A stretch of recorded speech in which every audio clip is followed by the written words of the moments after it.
You all are doing very great in your life. Today I am going to start a very new thing, that is historic dates and events of Indian history in chronological orders. Right, यहाँ पे हम क्या देखने जा रहे हैं पहले तो ये जान लीजिए। आज के वीडियो में हम इंडस वैली सिविलाइजेशन से लेकर के 1950 तक, जब संविधान पूर्ण रूप से लागू हो गया, तब तक के बीच में जितना भी इवेंट हुआ था, जो कुछ भी इम्पोर्टेंट डेट्स हैं, वो सारी चीज़ें हम आज की इस वीडियो में करने जा रहे हैं।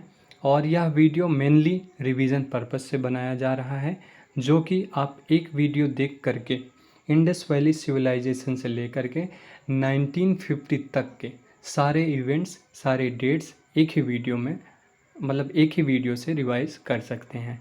और यह वीडियो मेनली कॉम्पिटिटिव एग्ज़ाम्स के लिए ही है, बट कहीं ना कहीं बहुत ज़्यादा इम्पोर्टेंट हो जाता है जब हम आंसर राइटिंग भी करते हैं। कुछ डेट्स हमें लिखनी है, कुछ इवेंट्स लिखने हैं, तो बहुत वेल डिटेल्ड में तो नहीं है, क्योंकि ये रिवीजन पर्पस से बनाया जा रहा है। और इसमें हम पूरे एंशिएंट, मेडाइवल और मॉडर्न तीनों कवर करते हुए ही आगे चलेंगे। So before without taking your much time, I am just going to begin with this beautiful PDF, और आशा करते हैं कि आपको पसंद आएगा। ठीक है, और इसमें बहुत डिटेल में नहीं करा रखा है हमने। जो भी इम्पोर्टेंट डेट्स हैं, कुछ एक दो डेट्स मिस हो सकती हैं, तो उसमें आप देख लीजिएगा जो कुछ भी मिस हो। और आप इस पूरे वीडियो को देखेंगे तो पक्का आप सारी चीज़ों को एक कंपाइल्ड फॉर्म में पाएंगे, और कहीं ना कहीं रिवीजन के लिए बहुत हेल्पफुल होगा।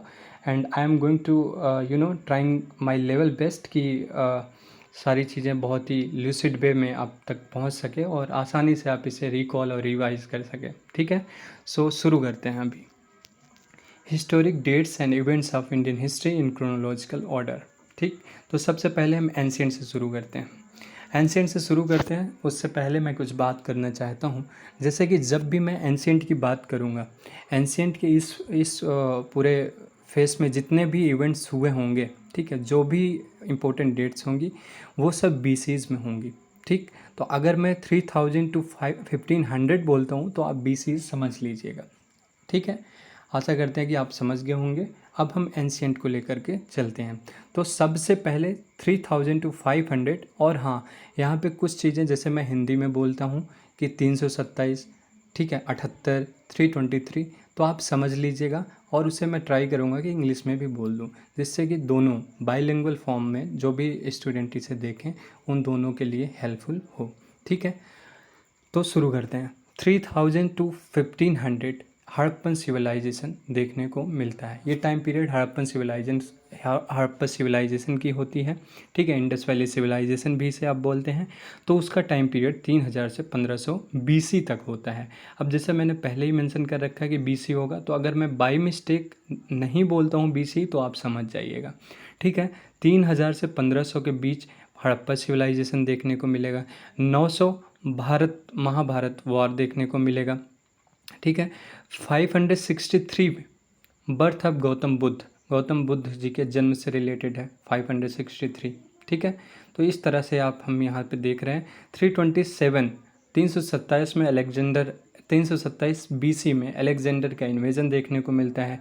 323 में चंद्रगुप्त जो थे वो मौर्यन एम्पायर को इस्टेब्लिश करते हैं 323 में। ठीक है, 58 में विक्रम मेरा जो विक्रमादित्य से रिलेटेड है वो शुरू होता है, स्टार्टेड।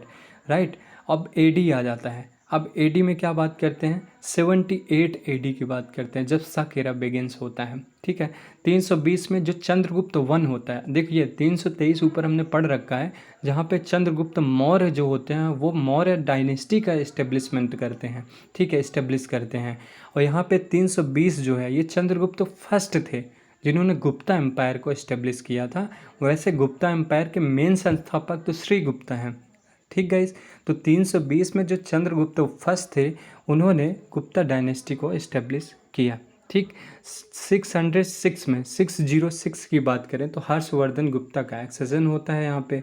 ठीक, तो इस तरह से एंशिएंट हमने यहाँ पे डिस्कस कर लिया है सीक्वेंशियल ऑर्डर में। अब बात करते हैं मेडाइवल की। मेडाइवल में हमने देखा हम एंशियंट देख चुके हैं, तो अब ये एडी में चलेगा। जैसा कि हमने ऊपर बोला है, अब यहाँ पे फिर से बोल रहा हूँ कि अब मिडाइवल में जितने भी आएंगे इवेंट्स वो सारे एडी में होंगे। ठीक है, अब जितनी भी चीज़ें होंगी इवन मॉडर्न तक सब एडी में होंगी। ठीक है गाइज। 711, ठीक 711 में जो मोहम्मद बिन कासिम होता है उसके द्वारा सिंध पर अटैक होता है। 711 इस तरह से इम्पोर्टेंट है। 1026 सोमनाथ टेम्पल पर अटैक होता है। सोमनाथ टेम्पल अटैक के नाम से यह ज़्यादा प्रचलन में है, बहुत ज़्यादा फेमस है। 1191 में फर्स्ट बैटल ऑफ तराइन होता है और सेम 1192 में अगले ही साल सेकंड बैटल ऑफ तराइन हो देखने को मिलता है। बैटल ऑफ तराइन किसके बीच में हुआ था? तो बैटल ऑफ तराइन किसके बीच में हुआ था? पृथ्वीराज चौहान और मोहम्मद गौरी के बीच में हुआ था। ठीक है गाइज। 1206 में कुतुबुद्दीन ऐबक जो होते हैं वो आते हैं, स्लेव डायनेस्टी का यहाँ पे इस्टेब्लिशमेंट करते हैं। ठीक है, और इसके फाउंडर कहलाते हैं। 1206 में स्लेव डायनेस्टी को इन्होंने इसका फाउंडेशन यहाँ पे रखा। 1206 से कुतुबुद्दीन ऐबक स्लेव डायनेस्टी के प्रथम रूलर कहलाते हैं। 1288 में मार्को पोलो आता है इंडिया को। 1398 में जैसा कि हमें पता है तैमूर जो है इंडिया को इन्वेड करता है। और 1498 में वास्को डिगामा जो हमारे वास्को भैया हैं वो आ गए थे 1498 में। 1510 में पुर्तगीज जो होते हैं वो गोवा को कैप्चर कर लेते हैं। उसके बाद 1526 में जो बाबर होता है पहला पानीपत का युद्ध लड़ता है। ठीक है, लोधी और बाबर के बीच में यह युद्ध होता है और बाबर यहीं से मुग़ल डायनेस्टी का जो है फाउंडेशन रख देता है और इस्टेब्लिश कर देता है मुग़ल डायनेस्टी। Right guys. अब इसके बाद 1539 में जो शेर शाह सूरी होते हैं वो हुमायूं को डिफीट करते हैं। उसके बाद वो दिल्ली की गद्दी को मतलब अपना सिंहासन मान के बैठ जाते हैं। 1539 की बात है। 1555 में हुमायूं जो होते हैं शेर शाह सूरी को हराते हैं। उसके बाद वो अगेन ही actually recovers the throne again. ठीक है, तो ये बात रही यहाँ पे। और 1556 में, अब 1556 में देख लेते हैं जो हुमायूं की डेथ हो जाती है यहाँ पे और अकबर जी जो है गद्दी पर आ जाते हैं 1556 पे। 1556 में 1565 पता है तालीकोटा जो है बैटल ऑफ तालीकोटा, ये तालीकोटा के युद्ध के नाम से 1565 जाना जाता है। Actually battle of Talikota where Muslim rulers in Deccan overcome the Vijayanagar empire. तो ये विजयनगर एम्पायर से रिलेटेड है। ठीक है। 1576 में बैटल ऑफ हल्दी घाटी होता है। बैटल ऑफ हल्दी घाटी आपको पता होगा कि अकबर जो होता है और उनके राणा प्रताप जी से रिलेटेड ये है। ठीक है, और 1631 में मुमताज़ जी का डेथ हो जाता है और ताजमहल जो है अब बनेगा यहाँ पे। 1631 में मुमताज़ जो कि शाहजहाँ की वाइफ थी उनका डेथ हो जाता है और उसके बाद अब ताजमहल का निर्माण कार्य जो है शुरू हो जाता है 1661 पे। एंड सॉरी 1631 है आई थिंक, मैंने हाँ 1631। ठीक है, और 1674 में शिवाजी जो थे उन्हें छत्रपति की उपाधि से नवाजा गया। 1674 को शिवाजी जो थे छत्रपति जो उनका टाइटल है उस चीज़ को अडॉप्ट करते हैं 1674 में। और 1680 में हमारे महान छत्रपति शिवाजी की मृत्यु हो जाती है 1680 में। 1739 जैसा कि इसे कौन ही भूल सकता है, नादिर शाह का जो दिल्ली पे अटैक हुआ था। कुछ ही दिन का अटैक होता है लेकिन दिल्ली को तहस से नहस कर देता है। ठीक है, तो 1739 में नादिर शाह का अटैक होता है। अब ये हमने बात कर ली है यहाँ पे एंशिएंट और मेडाइवल की। अब हम चलते हैं मॉडर्न पे। ठीक है, 1739 तक इधर हमने कर लिया है। अब हम डायरेक्ट मॉडर्न की ओर शिफ्ट होते हैं। मॉडर्न हिस्ट्री में सारी चीज़ें हम एडी में ही पढ़ने वाले हैं। सबसे पहले कुछ जो हिस्टोरियंस में मतभेद होता है लेकिन सबसे ज़्यादा माना जो जाता है मॉडर्न हिस्ट्री की शुरुआत कुछ हिस्टोरियंस जो प्रोमिनेंट हैं वो मानते हैं कि 1757 बैटल ऑफ प्लासी से शुरू होती है मॉडर्न हिस्ट्री। तो हम वहीं से लेते हुए चलते हैं क्योंकि 1739 तक कर लिया है। 1739 से 1757 के बीच का जो टाइम पीरियड है वो कुछ इतना खास रहा नहीं है। 1757 से हम शुरू करते हैं। तो मॉडर्न हिस्ट्री में सारी चीज़ें एडी में देखने वाले हैं। 1757 से शुरू करते हैं। तो 1757 जैसा कि बैटल ऑफ प्लासी हुआ था, अंग्रेज़ और सिराजुद्दौला जो हमारे होते हैं बंगाल के नवाब, तो उनके बीच में ये युद्ध होता है। ठीक है, हम सब ने पढ़ रखा है कि रॉबर्ट क्लाइव आता है और समझ रहे हैं ना, मुट्ठी भर फोर्स लेकर के सिराजुद्दौला की इतनी ज़्यादा फोर्सेस से जीत जाता है। ये सारी चीज़ें हमने स्पेक्ट्रम में पढ़ रखी हैं, मैं बहुत डिटेल में नहीं जा रहा हूँ, वीडियो बहुत लंबा हो जाएगा। ठीक है, तो 1757 बैटल ऑफ प्लासी किसके बीच, इंग्लिश वर्सेस सिराज के बीच। 1761 थर्ड बैटल ऑफ पानीपत होता है। थर्ड बैटल ऑफ पानीपत 1761 में होता है, किसके बीच, अब्दाली वर्सेस मराठा में होता है। अब्दाली यहाँ पे जीत जाता है, ठीक है, मराठा का यहाँ से पतन हो जाता है। 1764 में बैटल ऑफ बक्सर होता है। बैटल ऑफ बक्सर सभी लोग पढ़ रखे हैं, तो क्या ही बताएं, हेक्टर मुनरो और मीर कासिम ये लोग जब नवाब अवध के पास जाते हैं, भाग जाते हैं और फिर ऐसे युद्ध होता है। ठीक है, तो 1764 जो है बैटल ऑफ बक्सर के युद्ध के नाम से जाना जाता है। 1765 डुअल गवर्नमेंट जो रूल आ जाता है बंगाल में। ठीक है, रॉबर्ट क्लाइव के टाइम पे ये आएगा 1765, और 1765 के टाइम ही इलाहाबाद ट्रीटी हुई थी। ठीक है, इलाहाबाद संधि भी 1765 के टाइम पे ही हुई थी, जहाँ पे डुअल गवर्नमेंट इम्पोज किया गया था, साथ में ट्रीटी भी हुई थी। क्योंकि जो इधर हुआ था ना 1764 में बैटल ऑफ बक्सर, तो मीर कासिम, नवाब अवध, जो शुजाउद्दौला और शाह आलम शाह जो थे द्वितीय, तो वो सब लोगों के साथ में जो ट्रीटी हुई थी, वो इलाहाबाद के संधि में 2 संधियाँ होती हैं, उसमें जो भी वो कुछ इंग्लिश जो है अपना प्रोविजंस जो भी रखते हैं, वो सारी ट्रीटीज़ के अंतर्गत आती हैं। ठीक है, किसी को वहाँ का नवाब बना दिया होता है, किसी को क्या रखता है, ठीक है, किसी को पेंशन दे करके छुट्टी कर देता है।